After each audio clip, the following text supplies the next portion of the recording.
All right, Daniel chapter 4 is where we're going to be tonight. And there's a lot going on in Daniel chapter 4. Just to kind of pick us up where we are, we've had Daniel and his friends have been kidnapped from their homeland. They've been brought to Babylon. They've been assimilated into the Babylonian culture and into the Babylonian court. God is trying to speak to Nebuchadnezzar, has been giving him dreams and different instances where he's at work in his life, but he's also speaking to Daniel and the people of Israel that are there. Last week, we talked about the fiery furnace, that wonderful picture of God rescuing and protecting. And we'll kind of get into this in just a minute. We really look at this book as, okay, this is Daniel's life story. This is what's happening to Daniel. It is. But it's really God speaking to people who are far from him.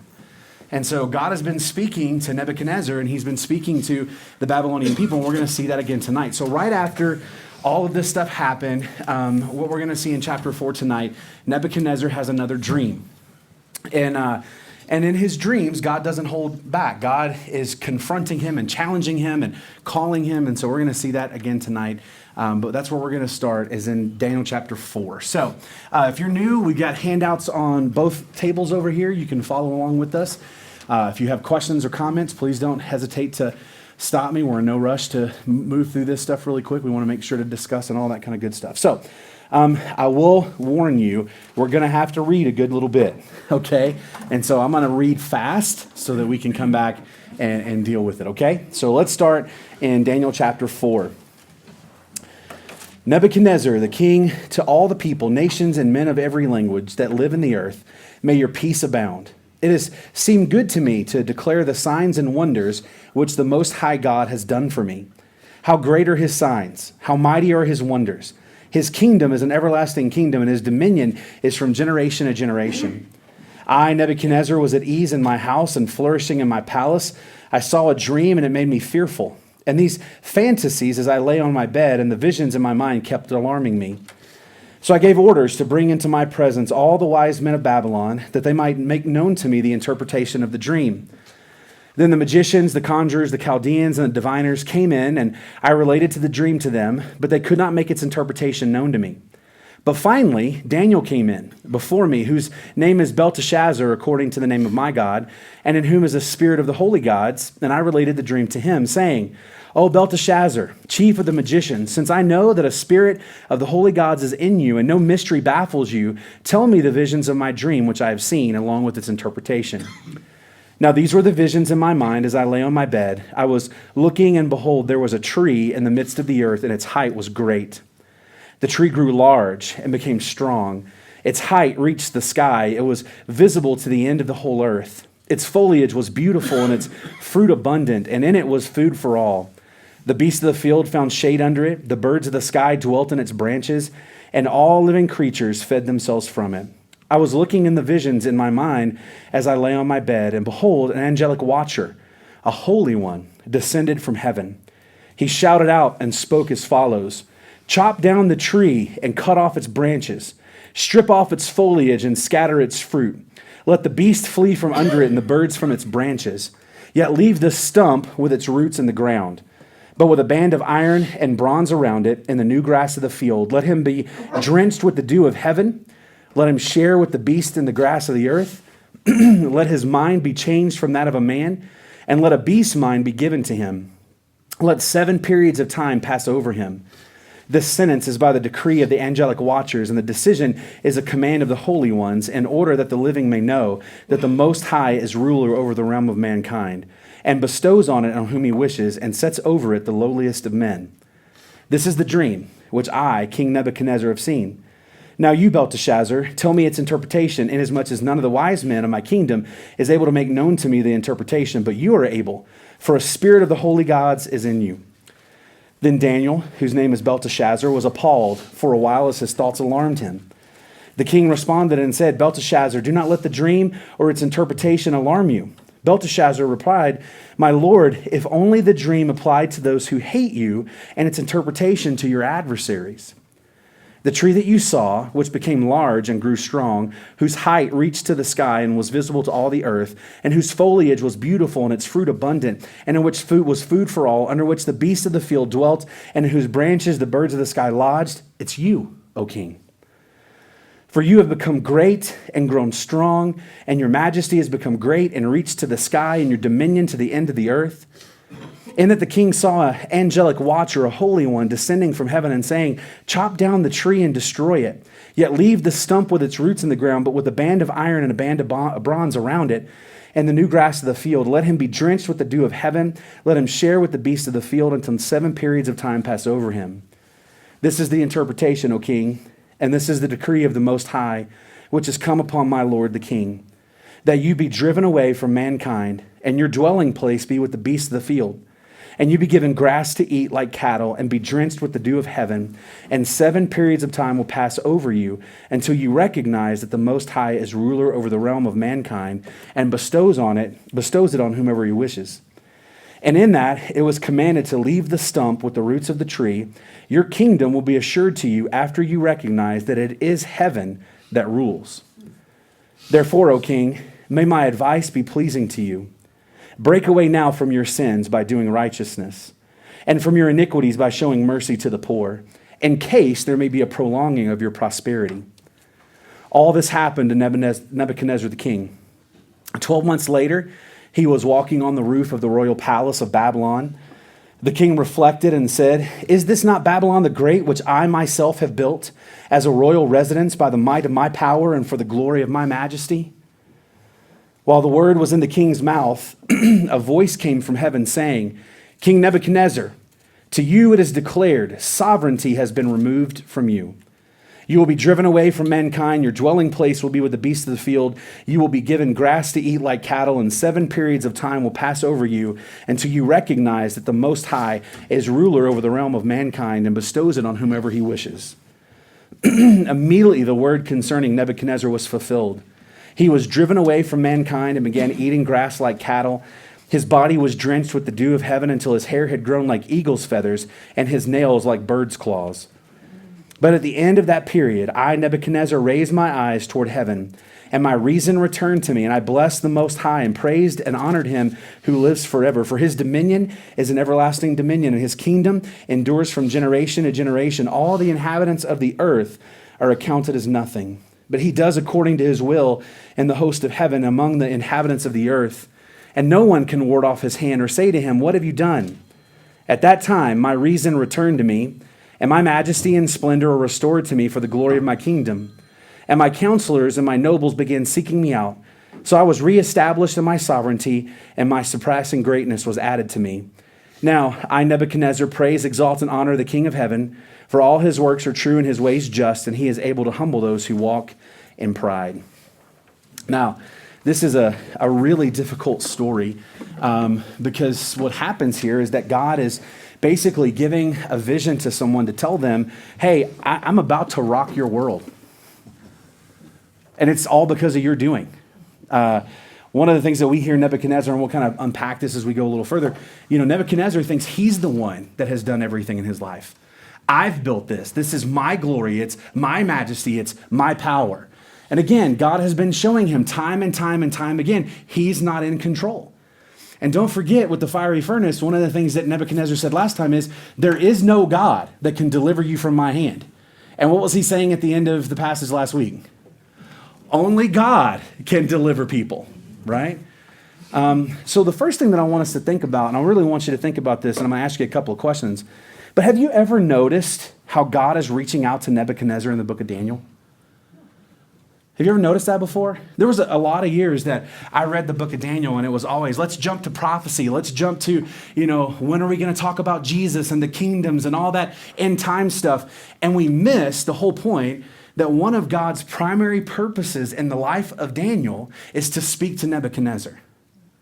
I mean, we've had 4 chapters of it. Every chapter up until now has been God speaking to Nebuchadnezzar through dreams, through signs, and through wonders. Why? Here's the question. Why would God do this? Warning. Okay. What else?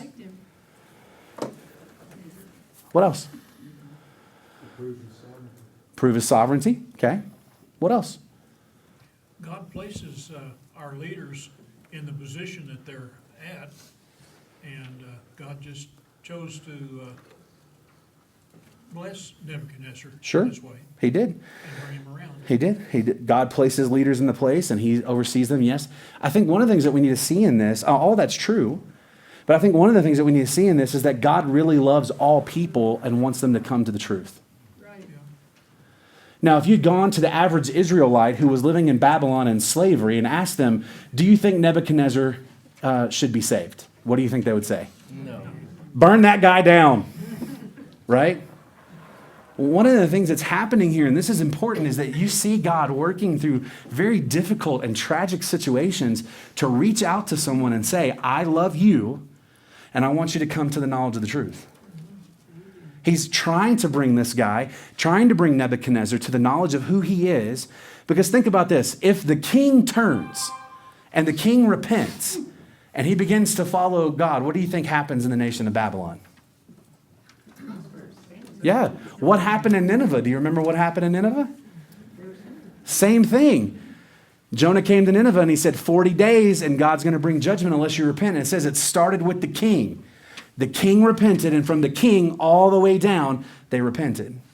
So one of the things that's happening here is God shows us that he really cares about these people. He really loves Nebuchadnezzar, and he wants him to come to the knowledge of the truth.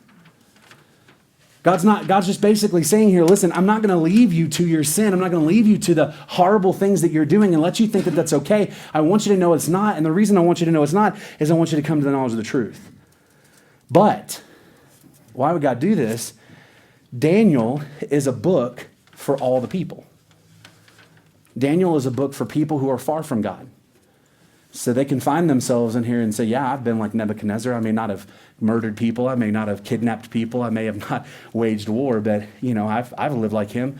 This is my world. This is my place. I do what I want when I want. I've been there. So it's a book for you, and God is calling you. It's a book for people who are going through really difficult times. Where is God in my trouble? Where is God in my tragedy? What does it mean if bad things are happening to me? What is going on? What is God going to do? Well, he does that with Daniel. He does that with Shadrach, Meshach, and Abednego. He does it with the people of Israel by delivering them in a few years. It's a book for all people.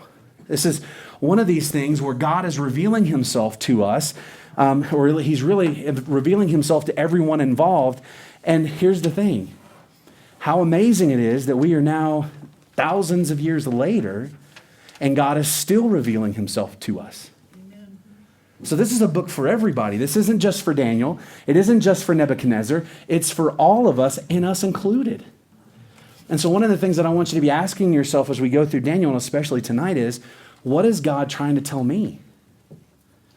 Because here's the deal. He's trying to get Nebuchadnezzar's attention. He's trying to get Daniel's attention. He's trying to get Shadrach, Meshach, and Abednego's attention. He's trying to get the people of Israel's attention. And if he's doing that with them, what do you think he's trying to do with us? Trying to get our attention. Now, here's another question that's frustrating. Why doesn't any of this seem to reach Nebuchadnezzar? Does it not frustrate you? Like, the first dream he gets is this crazy dream, right?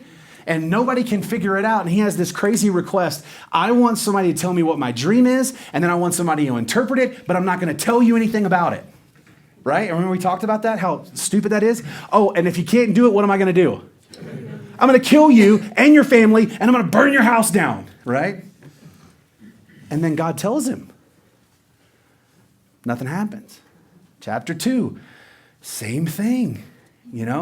He's having all these things, and so God speaks to him, and again, doesn't change him. He has another dream, and so instead of listening to the dream, he builds the statue and wants everybody to bow down. And here we are in chapter 3 with the fiery furnace, and he sees this, the Son of God in the fire. Doesn't change him.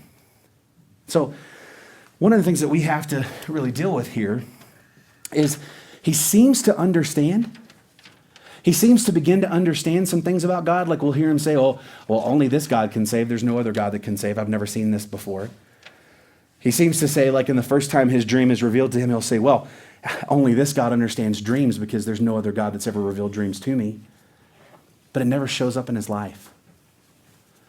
I think one of the things that happens here is that God is trying to get his attention to say, listen, it's not enough to know things about me, but what you know about me should show up in your life because it's changed you. And how scary of a place would it be to be like Nebuchadnezzar, where God himself is speaking to you and God himself is working in your life and God himself is showing up with signs and wonders, and you take little pieces of it and go right back to the mess that you were in. Now, before we get high and mighty and condemn Nebuchadnezzar, how often do we do that? How often do we take pieces of who God is and we say, oh, that's nice and that's wonderful, I like that, I'll take that, and it never shows up in our life? And we're in the same mess, doing the same things, saying the same things over and over again. It's a really scary place to be. And God doesn't want you to be there. And one of the things that we see here that is scary, but also good, God ups the ante and the intensity every time he speaks to Nebuchadnezzar. Did you notice that? It gets more vivid. It gets more, kind of terrifying. Right now, he's given him a physical threat. This is what's going to happen. You're going to lose your mind. You're going to act like an animal. It's going to happen for 7 years. This is what's going to happen. Every time he comes to him, he ups the intensity. He ups the cost. Why? Is it because God's mean? Is God trying to prove a point? No. What God is trying to do is get this guy's attention and say, look, what you're doing has actual costs in your life and actual consequences.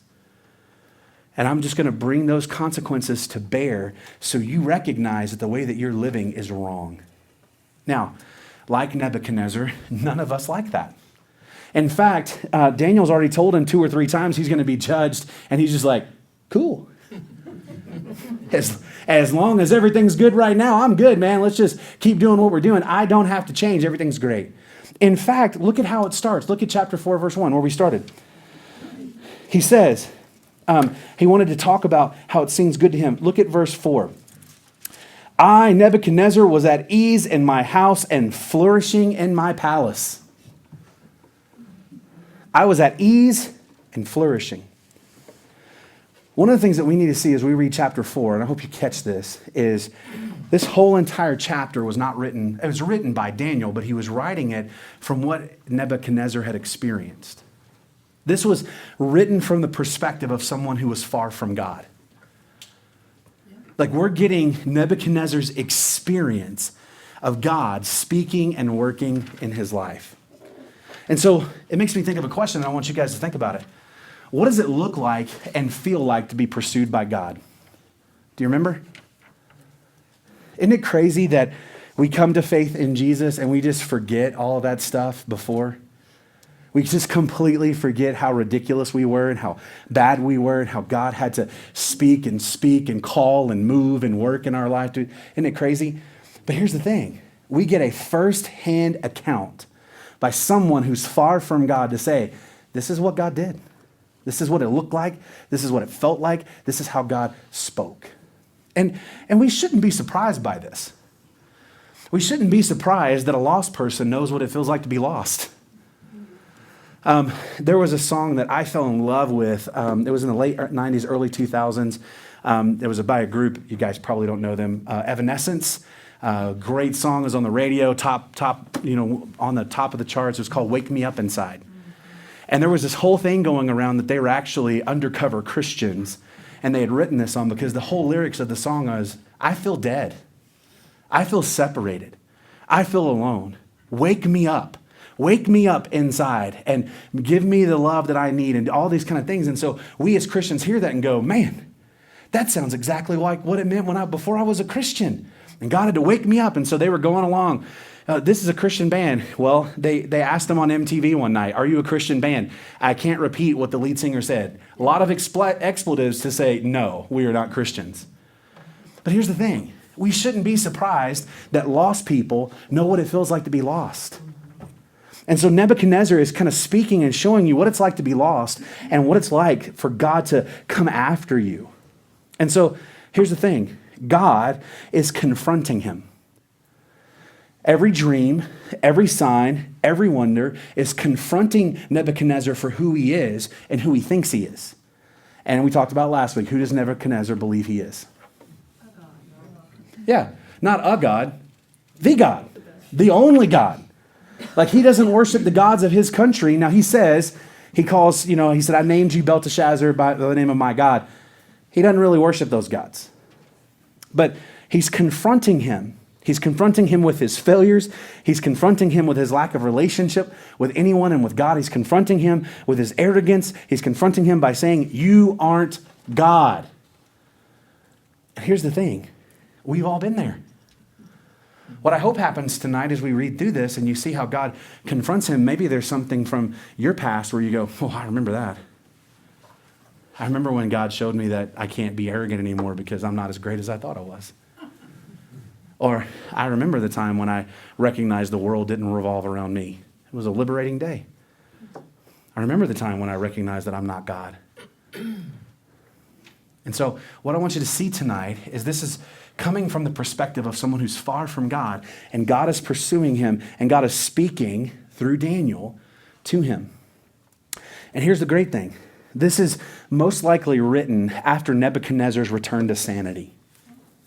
Because he says at the end, this is what happens, and here's how it went, and all that kind of stuff. How tough would it be to reflect on a situation like this? This is Nebuchadnezzar's testimony. It's his testimony of God working in his life and calling him to himself and, doing different things. Now, I will go ahead and say, we're not really sure if Nebuchadnezzar makes a profession of faith in God. He seems to have some understanding about God, but we leave Nebuchadnezzar at the end of chapter 4 and move on to someone else. Actually, move on to his grandson in the next chapters. But we see God working and moving, right?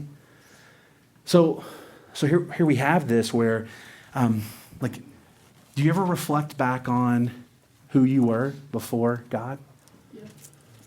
Is it painful for you to see that, remember that, and share that? How about this?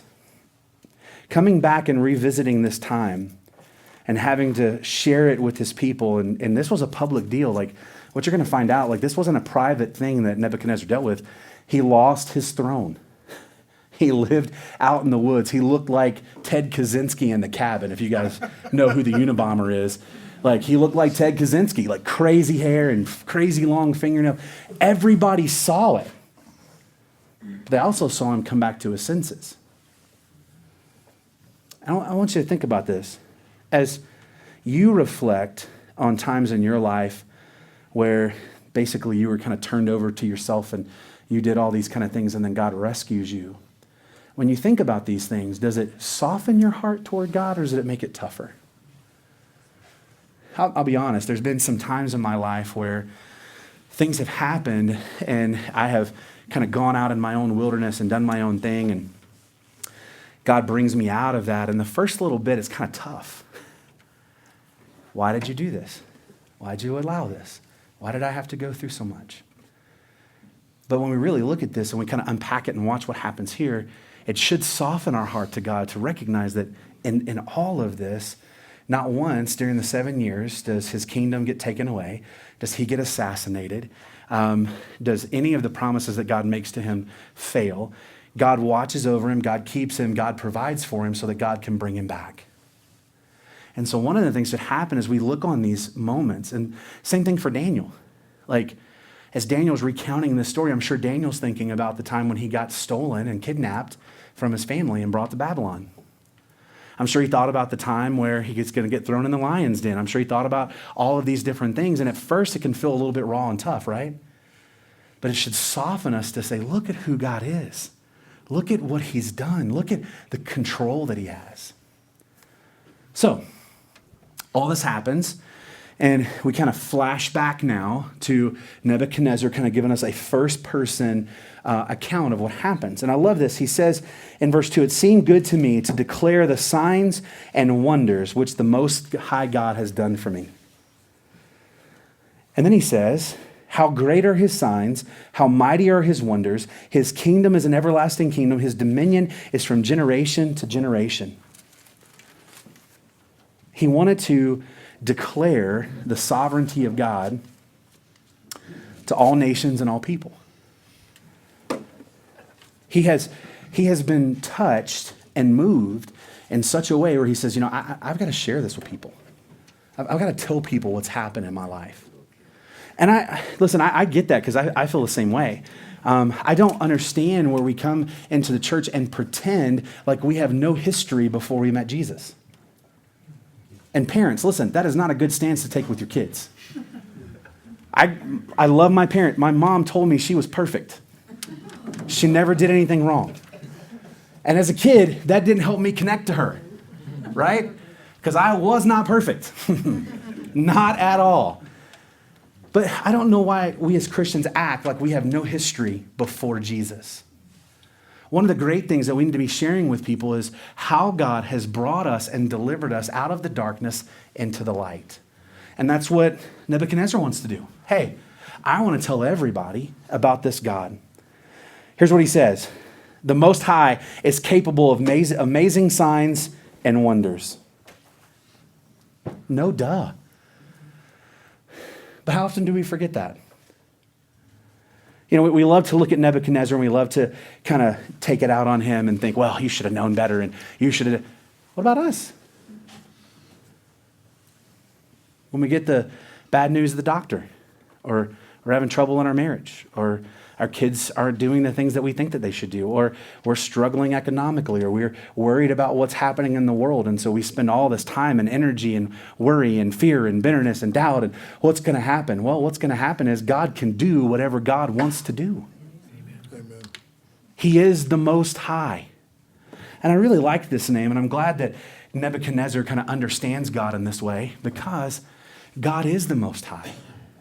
We flashed forward to Revelation, and John gives us this picture of God in heaven sitting on his throne on this completely calm surface. He calls it a lake, but it's not really a lake, but it's this completely calm surface. And he's sitting there on his throne in power. Now, sometimes we don't like that, but here's the reality. Where God is, there is no trouble. There is no strife. There is no worry. There is no fear. There is no one threatening his throne. And so it doesn't matter what's happening down here. It is clear as glass. It is calm as it can be. And he is sitting in power and glory on his throne. And that's what he says. The Most High can do amazing signs and wonders. What does he need to do for you? What Nebuchadnezzar is saying here is there is a God who exists, who can do things that nobody else can do. And yet we live in the world and pretend like he doesn't, or he can't. His kingdom is an everlasting kingdom. Now, this harkens back to the first dream that Nebuchadnezzar had. And remember, it's the 5 kingdoms. It's Babylon, it's Persia, it's Greece, it's Rome, it's the kingdom of Christ. And all these other kingdoms are going to rise and they're going to fall and they're going to be powerful and they're going to be weak and all these kind of things. But there's one kingdom that never fails. And here's what he's recognizing. And think about how difficult this would be as a king to say, there's a greater king than me and there's a better kingdom than this kingdom. There is a kingdom that never ends. His kingdom is everlasting. His dominion is from generation to generation. Now, Nebuchadnezzar has talked a lot about his dominion. His dominion is over all the earth. That's what he thinks. Wasn't true. But what he says here of God is completely different. Yeah, the Most High does signs and wonders, and yes, his kingdom is everlasting, but his dominion is different because his dominion lasts generation after generation after generation. What good is it to gain the whole world and lose your soul? But lose, right? Can you hold the world forever? No. But there is a God who exists, who holds generation after generation after generation. And this is what he wants everybody to know. He's basically saying, listen, kings and countries may change, but God's rule does not. Does not. Now, he gives us this dream, and I'm not going to go back and reread all that. We're going to kind of talk about it. But basically what happens is he gets this dream of a tree, a large, strong, powerful, beautiful tree that has grown to the heights of the heaven, and it spreads out over all the earth. The birds have come, the animals have come, there's shade and protection and fruit, everything that you want. Sounds great, right? Until somebody chops it down. God makes himself known to Nebuchadnezzar. By sending this dream, God is seeking to get Nebuchadnezzar's attention by grabbing his heart. And listen, God is still doing that with all of us. I promise you tonight that God is seeking to get your attention by grabbing your heart. Amen. So he comes to him and gives him a dream. And he has a dream that disturbs him and makes him afraid. And basically, Daniel interprets this dream. But first of all, here's the dream. He gives him a very clear picture of his life. So the first part is God gives him this picture of how Nebuchadnezzar thinks his life is. Right? How Nebuchadnezzar sees it. I'm this beautiful and wonderful tree, and I give life and all these kind of things. And basically, here's what he's saying. I was fat, I was sassy, and I was happy. Nothing could go wrong. And isn't that the famous last words? Isn't that? Like, why is it when we lull ourselves into this, like, everything's great and everything's wonderful and nothing will go wrong? What happens? Everything goes wrong, right? And so he says, hey, my house was flourishing and I was happy and I was content. Everything's great.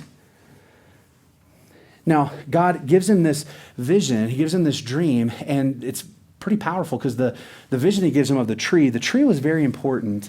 It's not the tree of life that we see in Genesis or Revelation.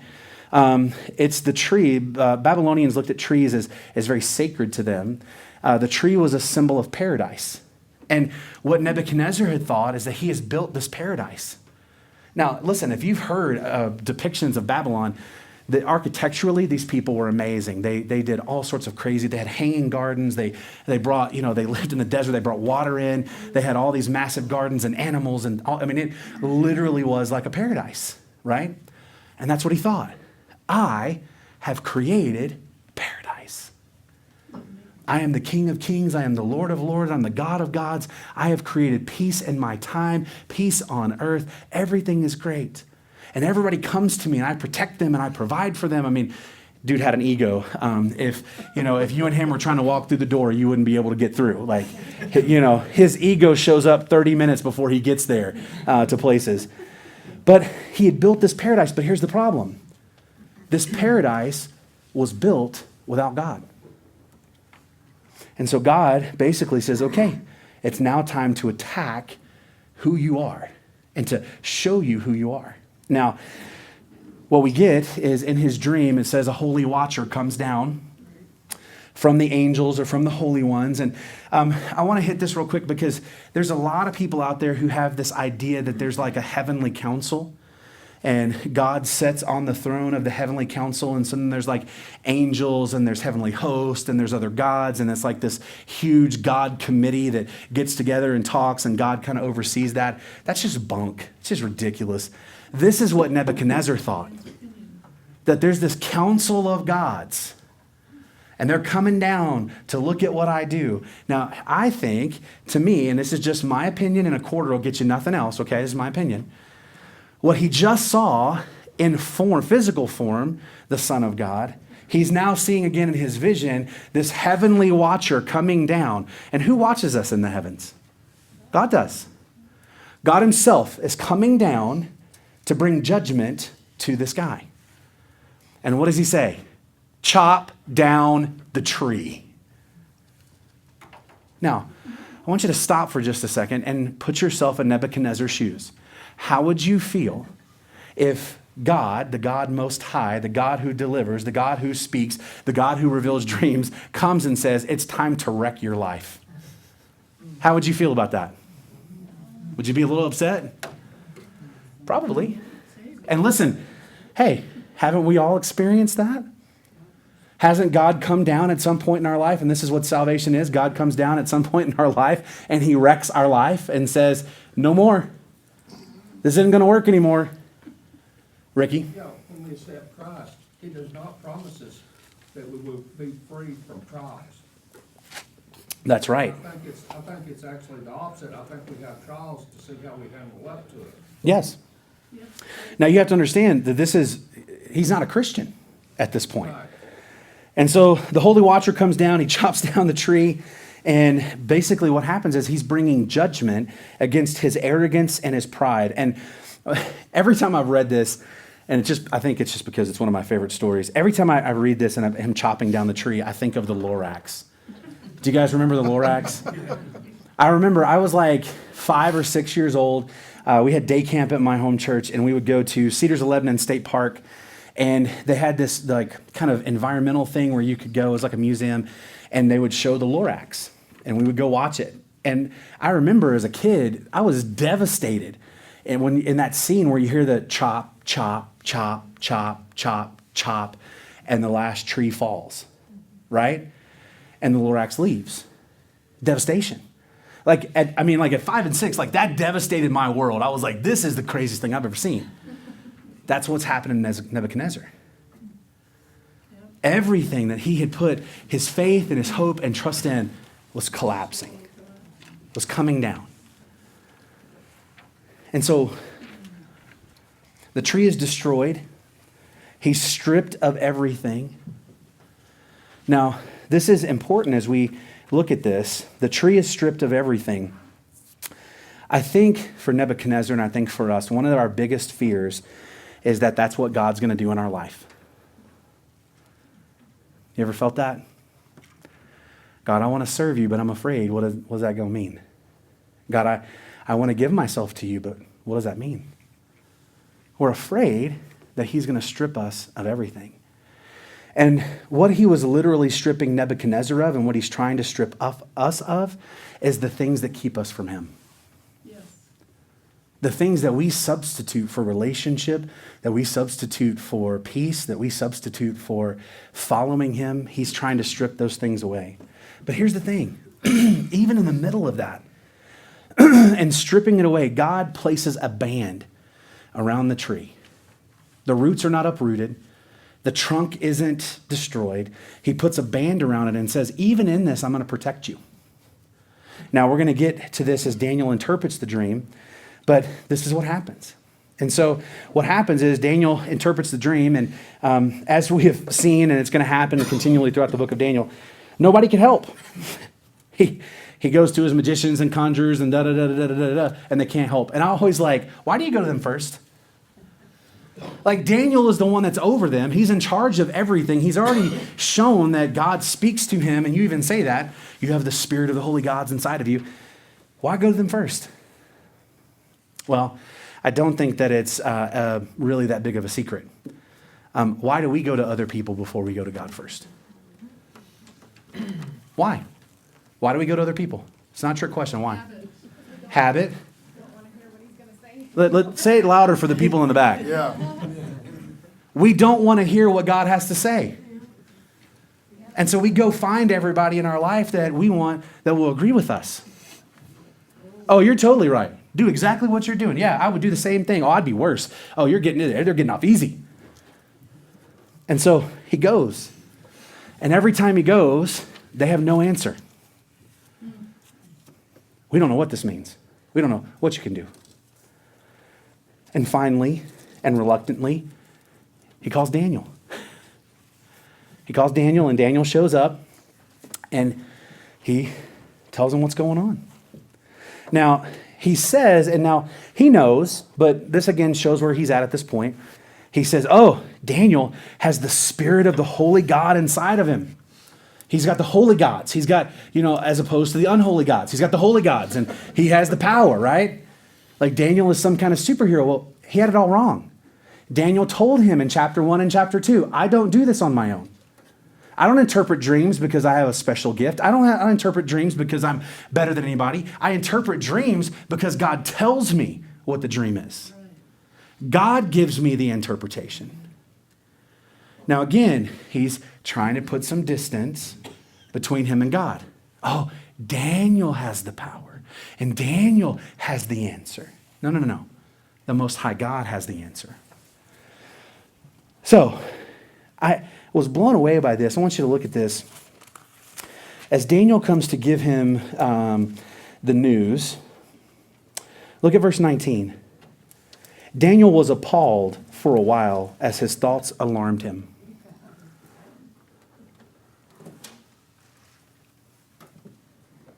Daniel was appalled.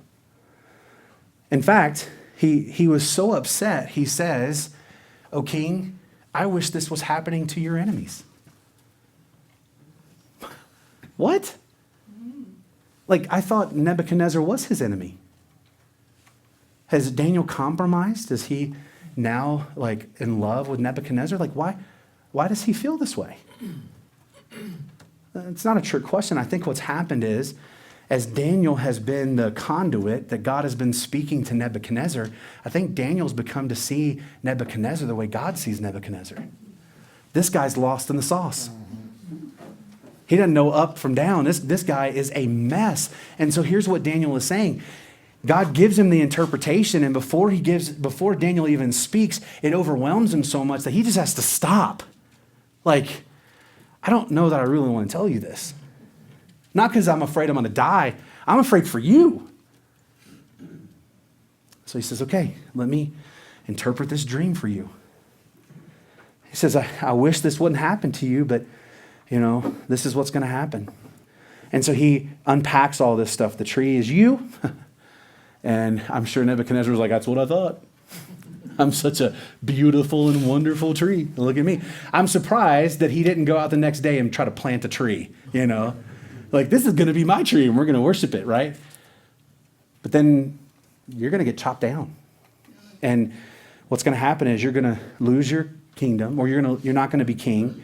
You're going to be driven away from mankind. You're going to go crazy. You're going to live literally like an animal, and you're going to do that for 7 years.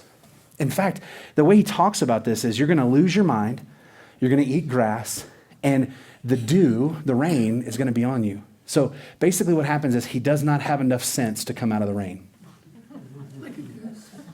I mean, his life is so messed up that this guy is just stuck out in the wilderness, and he doesn't have enough sense to come in out of the rain. Now I want to read something to you that we might miss, and I love this. So Daniel gives all of this. Verse 24, he says, "O king, this is the decree of the Most High." This isn't from an angel. It's not from a holy watcher. It's not from a committee. It's not from a council. What I've just given you is a command. That's what decree means. And in fact, a decree is even more than a command. It's a law. When kings made decrees, they would say whatever they were going to say. It was written down. It was signed by the king. It was given his signet ring on there and becomes the law of the land. And here's what he's saying. The Most High God has made law that this is going to happen to you. That you be driven away, and we go through all that. Then verse 27. I want you to listen to the heart of Daniel that comes through, actually the heart of God and the heart of Daniel. It's the heart of God that comes through Daniel. Here's what he says. "Therefore, O king, may my advice be pleasing to you. Break away from your sins by doing righteousness, and from your iniquities by showing mercy to the poor, in case there may be a prolonging of your prosperity." Did you catch what's happening here? This is grace and mercy from God. So Daniel gives the bad news and says, I wish that this wasn't going to happen. I wish this was happening to your enemies, but this is the law of God. This is what's happening. And then here's what he says. Listen, king, here's my advice. Break from your sin. Now, one of the things that we can be grateful and thankful for that Daniel and the king could not. In the Old Testament, you really couldn't break away from your sin. Oh, you could do sacrifices, and you could pray, and it would cover you. But every time that you returned to do those things, it was a reminder that your sin is always there. And so he says, listen, break away from your sin by doing righteousness. Well, what's the problem with that? God doesn't have scales. See, everybody thinks that if we just put enough good in the good column, it'll outweigh the bad in the bad column. And so we want to balance the scales. God doesn't balance scales. When God comes into your life, Jesus puts all of his perfection and righteousness and blood on this side, and he destroys the scales. There is no balance. He wipes it out. But here's what he says. Great advice. Break away from your sin.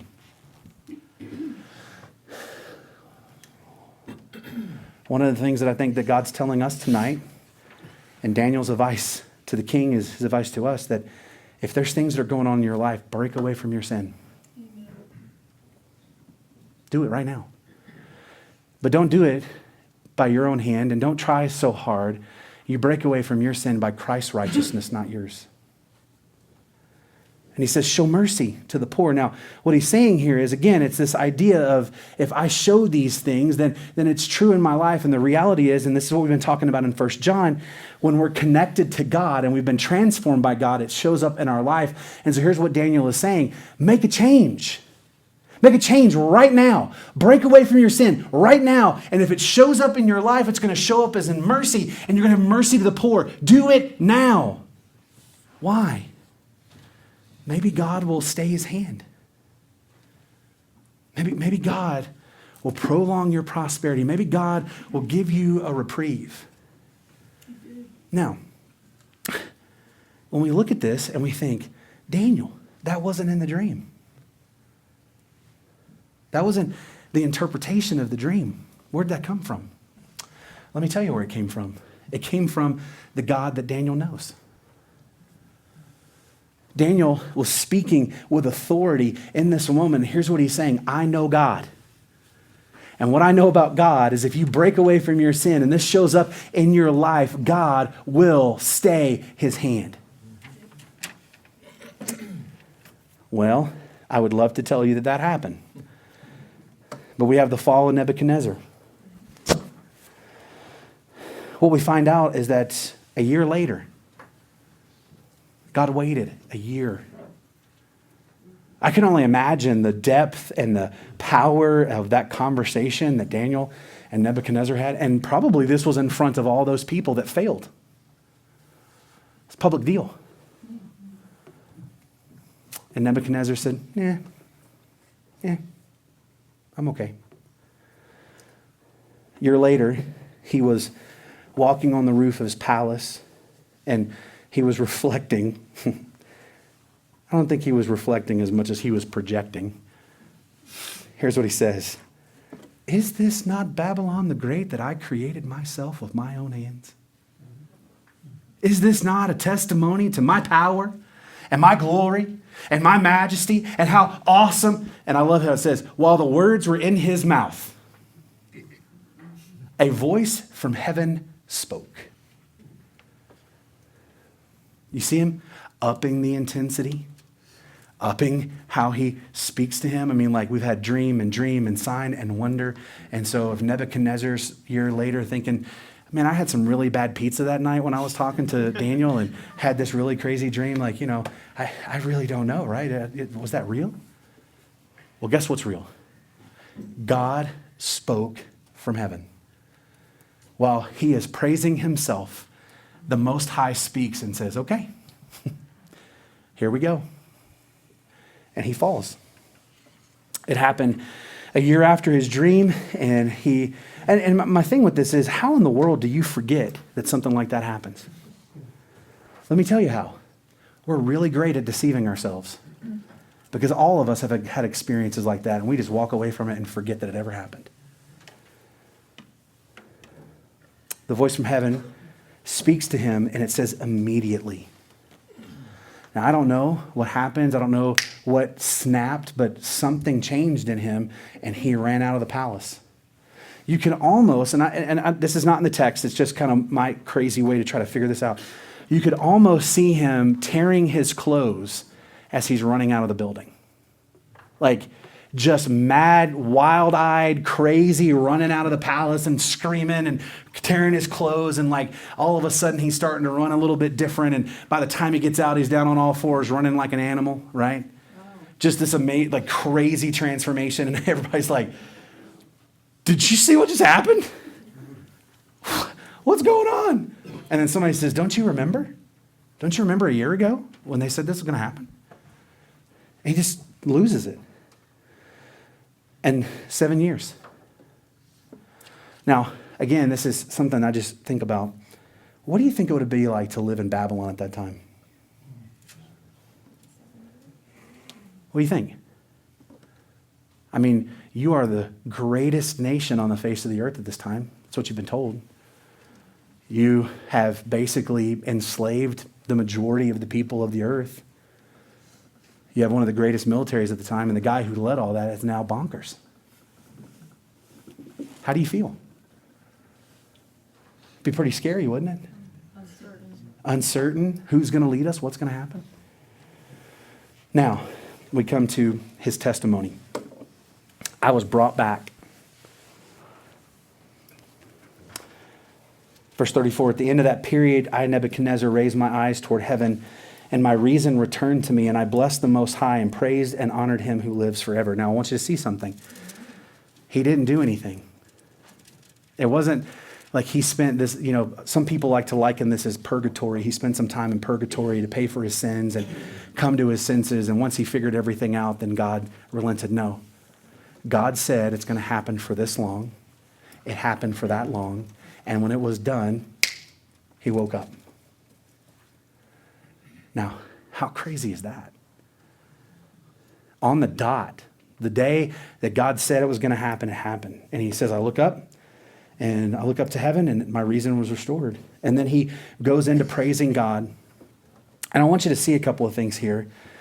As his testimony, as he relates all of this and comes to the end of this, and here's his testimony. He says, God is actively involved in our lives. Listen, we all say that, we all sing that, we all pray that, but I think sometimes we really feel like we're all alone.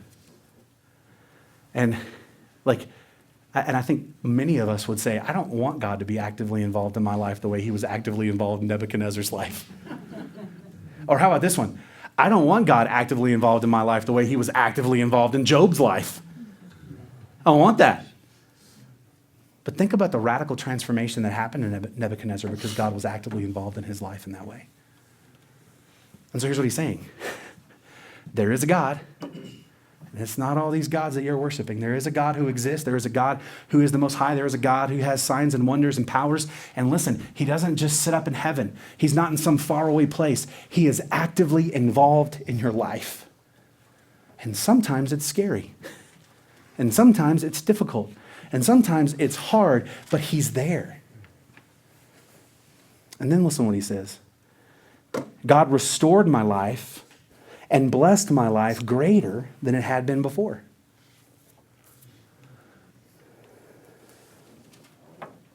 Now, I'm going to be honest with you. This is a difficult truth to swallow. Why would God bless him?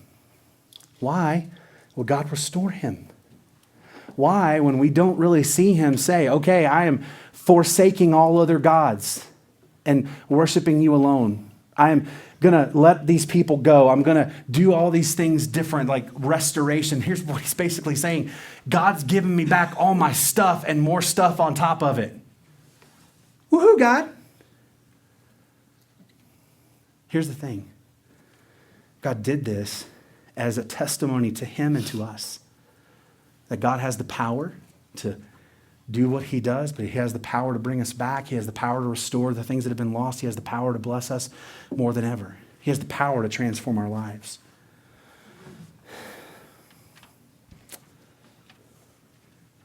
And this is what he says. God deserves praise and honor for all of his works.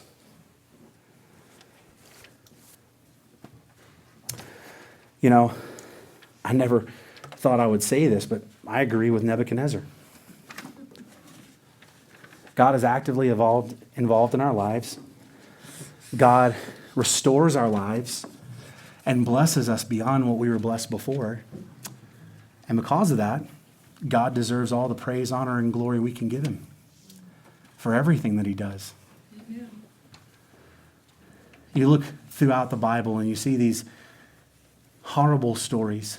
Joseph, hated by his brothers, sold into slavery, accused of rape, goes to jail, all this struggle. And we say, why?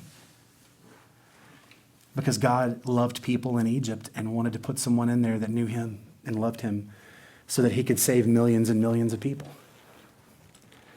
We see all these things. I mean, we see Daniel living in a foreign land, kidnapped, slaved, his life is always being threatened multiple times. Why?